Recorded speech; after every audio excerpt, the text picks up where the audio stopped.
राजा भैया के कोठी से बोल रहे मैं उठवा लूँगी। औरत कितनी नागिन जैसे बन के आई थी मेरे पास कि नागिन बन के डांस ली सीधा, तो मेरा जी निकल गया। मैं सोची बता, रात में थी हमारे रात में थी मेरे पास, सामने से वो कुछ और थी और पीठ पीछे कुछ और थी। अगर दिन में होगा तो समझो कि रात वाली लेके गई। वो कसम खाने लगी, दीदी मैं नहीं ली हूँ और मैं साथ में थी, मैं मानती हूँ, लेकिन अब पता नहीं कौन लिया। इस वक्त हम मौजूद हैं जौनपुर जनपद में और हमारे बगल जो बैठी हैं वो किसी पहचान की मोहताज नहीं, वंदना दुबे है और बहुत चर्चित लोक गायिका हैं। अभी हाल ही में प्रधानों के ऊपर उन्होंने गीत गा दिया था, उस पर विवाद हुआ। अब एक नया विवाद कुछ आ गया है इनके स्टूडियो को लेकर। इनकी स्टूडियो में चोरी का मामला क्या है, और फिर यहाँ तक कि मामला ये आ रहा है कि प्रतापगढ़ के राजा भैया जो हैं उनके यहाँ से कोई पता नहीं उनका नाम लेकर कह रहा है कि हम उनके यहाँ रहते हैं, धमकी दे रहे हैं कि हाँ हम आपके साथ आपको उठवा देंगे। आप क्या मामला है आप बताइए, जो विवाद खड़ा हुआ है आपके साथ? मामला भैया कुछ कहने लायक भी नहीं है, कहूँ तो भी अच्छा नहीं है, न कहूँ तो भी अच्छा नहीं है, लेकिन कहना पड़ रहा है।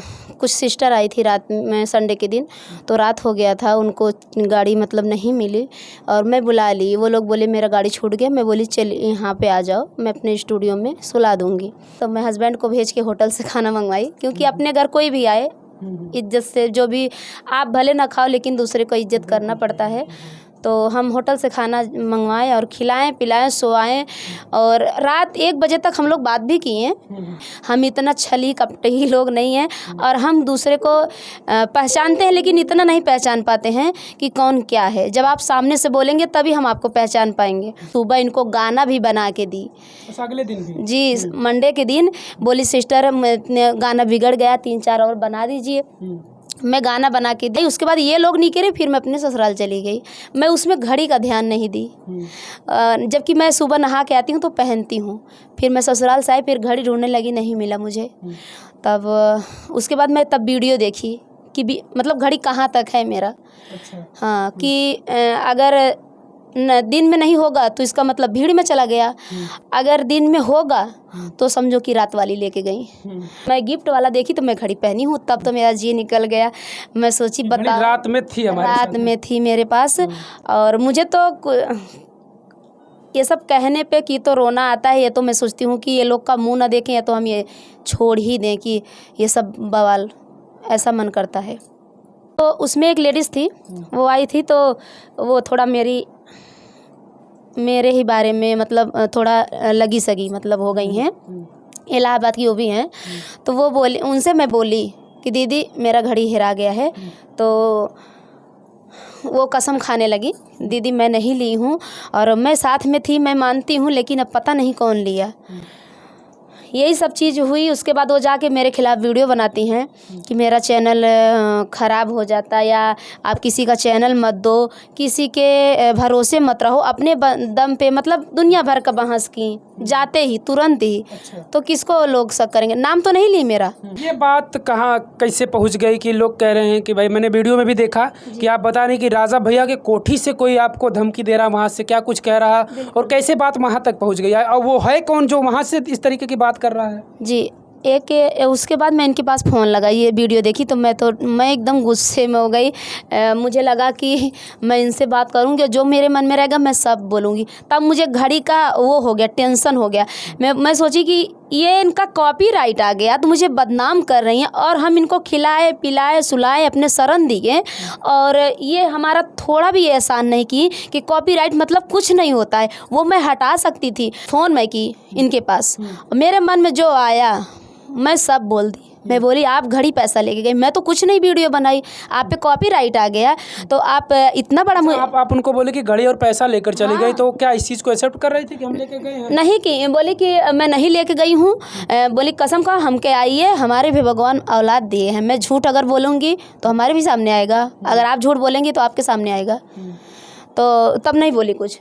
उसके बाद मैं बोली कि आप पैसा और घड़ी लेके गई, तो मैं तो कुछ नहीं बोली, और आपकी कॉपीराइट लगने की वजह से मुझे आप बदनाम कर रही हैं। हमारे यहाँ आई, रोई गाई, मैं आपका तकलीफ़ सुनी, मैं आपको आगे बढ़ाई। मेरे हस्बैंड आपका चैनल मोनो किए, पिन अप्लाई किए, सब चीज़ मैं की हूँ यहाँ से।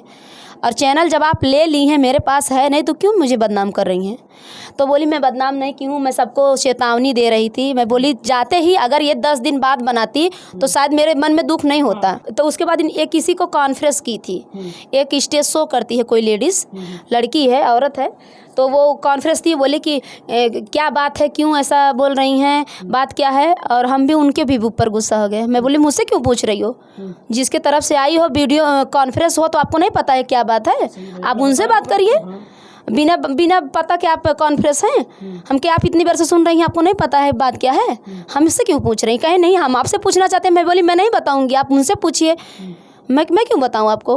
तो वो धमकी देने लगी कि राजा भैया के कोठी से बोल रहे हैं मैं उठवा लूँगी। मैं बोली राजा भैया, तब मेरे भाई था मेरा यहाँ पे, तो मेरा भाई मोबाइल ले लिया। तब वो चिल्लाने लगा, बोला कि राजा भैया को फ़ोन दो, मैं राजा भैया से बात करूँगा। जब वहाँ से ये भी चिल्लाया तब जाके फ़ोन काट दी जी। इसीलिए राजा भैया से उठवा लेंगे। हम कहे ठीक है, आप राजा भैया को लेके आओ, अगर गलती रहेगी तो राजा भैया हमें उठवा लें। जैसे हमें प्रधान जी उठवा रहे थे वैसे राजा भी भैया उठवा लेंगे। अगर हम गलती करेंगे तो बिल्कुल उनका अधिकार है हमें उठवाने का। अगर गलती नहीं रहेगा तो हम आपको भी उठवा लेंगे राजा भैया से। आप टेंशन क्यों ले रही हो। बिल्कुल। तो विवाद अभी भी खत्म हुआ या फिर? मैं तो सोचती हूँ कि वो खुल के आएँ और बताएं कि हाँ हमारा क्या क्या गलती, ताकि आप लोग के बीच में भी पड़े वो चीज़ें। नहीं तो आप लोग भी सोचेंगे नहीं वंदना की हो सकता है गलत की हूँ। कॉपीराइट सिर्फ आया है और उनके चैनल पे कम्युनिटी मारा था। आप अगर सोचेंगे तो बात कुछ नहीं है। जब हम इतना बात लील के बैठ गए, घोट के बैठ गए, हमारा पैसा और घड़ी चला गया, मैं तो कुछ नहीं बोली। और आप कॉपीराइट की वजह से हमारा पूरा सम्मान, पूरा जो आपके साथ मैं नेकी की थी सब भूल गई 2 मिनट में। अगर एक बात भी मेरा याद रखती तो शायद ऐसा वीडियो नहीं बनाती कि हाँ वंदना दुबे कहीं ना कहीं मेरे साथ सही की हैं।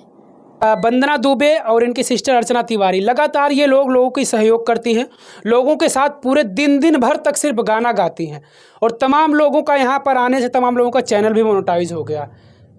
इस तरीके का काम करती हैं क्योंकि हम इन्हें करीब से जानते हैं ये कैसी हैं। हालांकि ये भी बता रहे हैं कि इनका चोरी भी हुआ, इन्होंने कुछ नहीं कहा, लेकिन जब इन्हें ये लगा कि शायद मेरे बारे में बोला जा रहा है, मेरे विरोध में बोला जा रहा है, तो फिर इन्होंने आवाज़ उठाई। जब भैया आप हमारे यहाँ से जा रहे हैं तुरंत ये बात बोलेंगे तो किसको बोलेंगे। चैनल हमारे पास आपका था कि किसी दूसरे के पास था, बताओ। भले ही आप नाम नहीं, लेकिन चैनल तो मेरे पास था ना। आपको हम दिए हैं और किसी को नहीं दिए हैं तो हम कुछ बोलेंगे तो आप अपने पे तुरंत नहीं लेंगे तो क्या दूसरा कोई लेगा।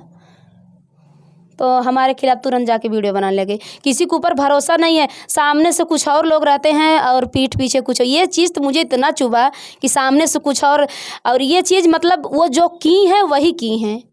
सामने से वो कुछ और थी और पीठ पीछे कुछ और थी और मुझे लगा दी।